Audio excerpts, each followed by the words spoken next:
తాకట్లో ఉన్న మీ బంగారాన్ని విడిపించి ఆ రోజు ఆన్లైన్ రేటుకి కొంటాం. Sharma gold company.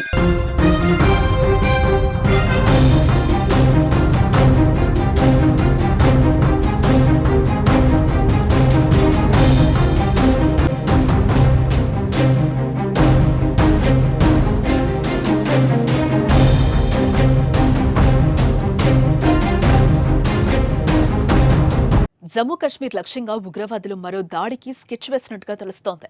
భద్రతా బలగాలు, పర్యాటకులు, సామాన్య ప్రజల టార్గెట్ గా కాకుండా జైళ్లపై అటాక్ ముష్కరులు ప్లాన్ వేసినట్టుగా సమాచారం. కశ్మీర్ జైళ్లలో ఉన్న హై ప్రొఫైల్ ఉగ్ర నాయకులను విడిపించుకోవడానికి జైళ్లపై దాడి చేయాలని చూస్తున్నట్టుగా తెలుస్తోంది. ఇప్పటికే పహల్గామ్ ఉగ్రదాడి దర్యాప్తులో భాగంగా చాలా మంది స్లీపర్ సెల్స్, ఓవర్ గ్రౌండ్ వర్కర్లను తీసుకొచ్చి ఈ జైళ్లలో ఉంచారు. వీరితో పాటు ఆర్మీ వాహనంపై దాడి కేసులో నిందితులైన నిసార్, ముస్తాక్ సహచరులను జాతీయ దర్యాప్తు సంస్థ ప్రశ్నిస్తోంది. లష్కర్-ఏ-తోయిబా సంస్థతో ఉన్న సంబంధాలు, స్థానిక ఉగ్రవాదులు ఎవరెవరు పాక్ ఉగ్రవాదులకు సహకరిస్తున్నారు, ఎక్కడ తలదాచుకుంటున్నారనే కోణంలో ఎన్ఐఏ విచారణ జరిపింది. ఈ నేపథ్యంలో జైళ్లపై దాడి జరగొచ్చనే సమాచారం నిఘా వర్గాలకు చేరింది. ఉగ్రదాడిని నిఘా వర్గాలు పసిగట్టి భద్రతా బలగాలను అప్రమత్తం చేశాయి. ఈ క్రమంలో Srinagar central jail, Kot Balwal jail, జమ్మూలోని జైళ్లకు భారీ ఎత్తున భద్రత కల్పించారు.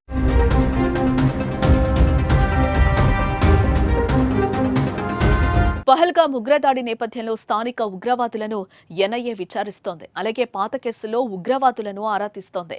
ఈ క్రమంలోనే ఇండియన్ ఆర్మీ వెహికల్స్ పై దాడికి పాల్పడ్డ కేసులో అరెస్ట్ అయి జైలులో ఉన్న నిసార్, ముస్తక్లను విచారించగా జైళ్లపై దాడి విషయాలు బయటపడ్డాయి.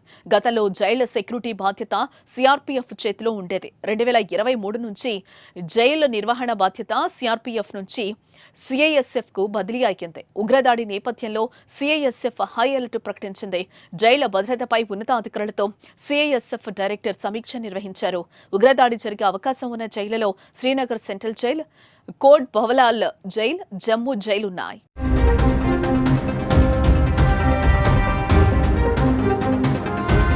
జమ్మూ కశ్మీర్లోని పూంచ్ జిల్లాలో సోమవారం భద్రతా దళాలు ముష్కరులు పనిన కుట్రను ఛేదించాయి.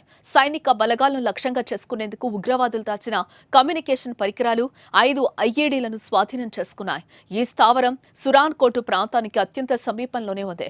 భద్రతా దళాలు, జమ్మూ కశ్మీర్ పోలీసులు సంయుక్తంగా నిర్వహించే ఆపరేషన్లోనే ఈ స్థావరాన్ని గుర్తించి ధ్వంసం చేసినట్టుగా అధికారులు తెలిపారు.